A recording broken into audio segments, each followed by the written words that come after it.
Another thing that is shaping Malaysian football, a lot of them say that culture, for example, England has got 100 years of footballing culture. Other countries may have more, some countries may have less, but I read a book called The Italian Job. It was written by Gianluca Vialli, a former Italian national player who played for Sampdoria, Juventus, and so on. He, in his book, said this: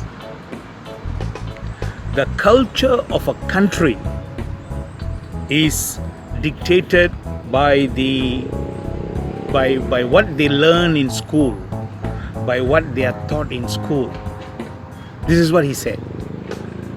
He's an Italian, and he says he has played in England, he has played in Italy, he has played around many professional clubs, and his deduction from what he saw, he says the culture of football is very important, and it is what is taught to these young players that eventually becomes a culture.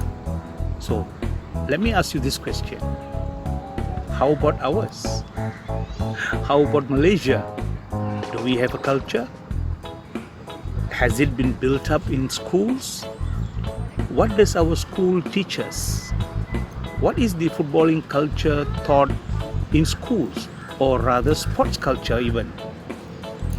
These are things which will actually set up and pave the way for young people to become sportsmen, in particular maybe footballers, and so on. So that's my question to you.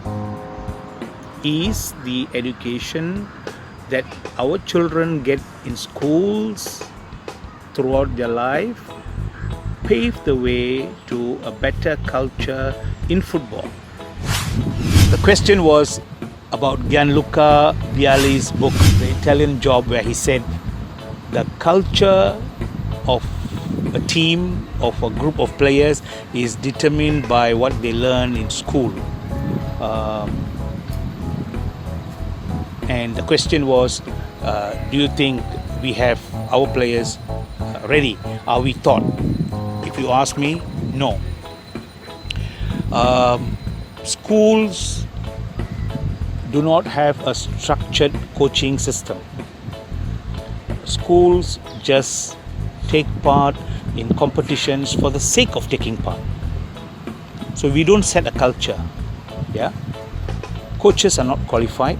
Some are qualified, but as we all know, there is very little grassroots and youth coaching help in this country.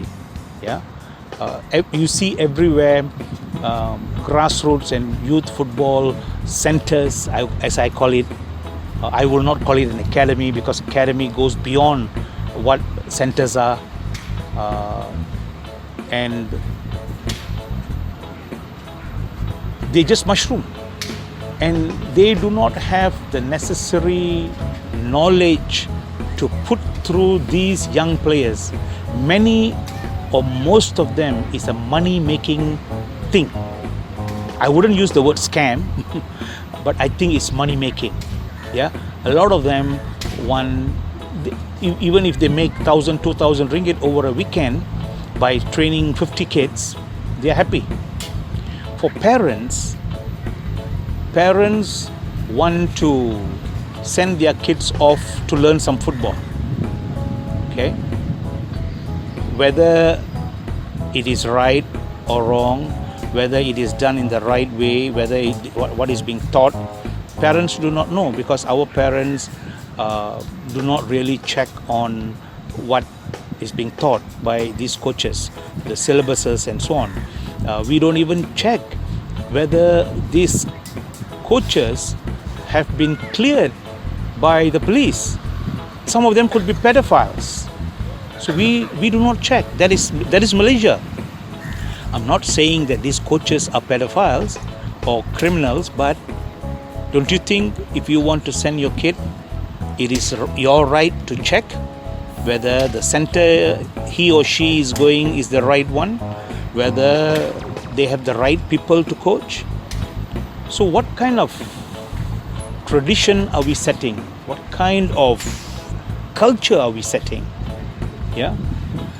When these young players between the ages of 6 and 7 go through right up to the age of 15 and 16 and 17 in these centers,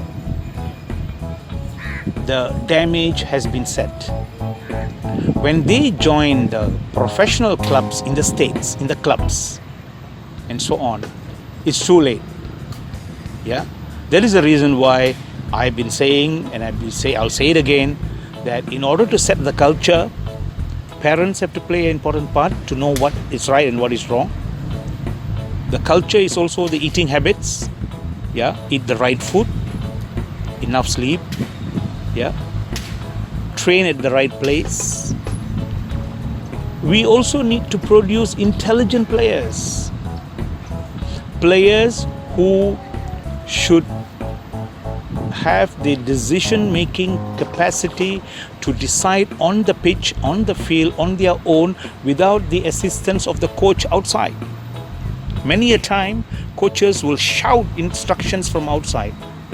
You can shout instructions, but not for every damn move. Sorry for using the word damn, but I feel that it should be stressed. Every move the coach tells A to play to B and to C to D, so much so that the players do not have to think. The coach is thinking for them. This is bad precedence. Yeah, coaches should give instructions, watch. You want to tell them, talk to them at halftime, but do not put winning above all. At that young age, very young age, coaches shall not prioritize winning. That's the problem with our coaches. That's the problem also with our parents. They want to go to a winning club, not knowing whether they're teaching the right thing or not. You don't have to win. Yeah, I share with you, just before I finish, I share with you an example. We had a team coming from Australia to play, a group of under 13 boys way back in 2005. They were from the state of Victoria. They came to play. They played against the Malaysian selection boys from Bandar Penawa, I think. Yeah, Bandar Penawa. They lost. Our coaches, because we won, it was all singing praises because you beat a white man. Yeah, Matsale, Kala. But the white man, who is the coach of Victoria, told them this, and I was there. He said, "It's okay, boys. We lost to a better team. No problem. It's okay. Don't feel bad. We will come back again. There is a next year again. There is a year after that." And this same team 2 years later beat our Bukit Jalil boys. That is development. Our coaches, I have seen scolding the players. Awak ni bodoh. Awak ni saya dah kata dah. I've told you this not to do. I've told you that. The players, when they play, they lose concentration. It is normal. Adults lose concentration. It is up to us how we bring them back. This is building a culture. Do we have it? I would say 99% no, 1% yes. There are some good coaches out there. Kudos to them. Excellent job. But it's not enough. We need 99% doing that, because there could be an Ahmad, an Achong, a Sami, a Joe somewhere along one kampong. But if the coaching system is right, and if the coaches are all together committed to this, we will go far. Our youngsters will go far. Watch out. That's true. Bye.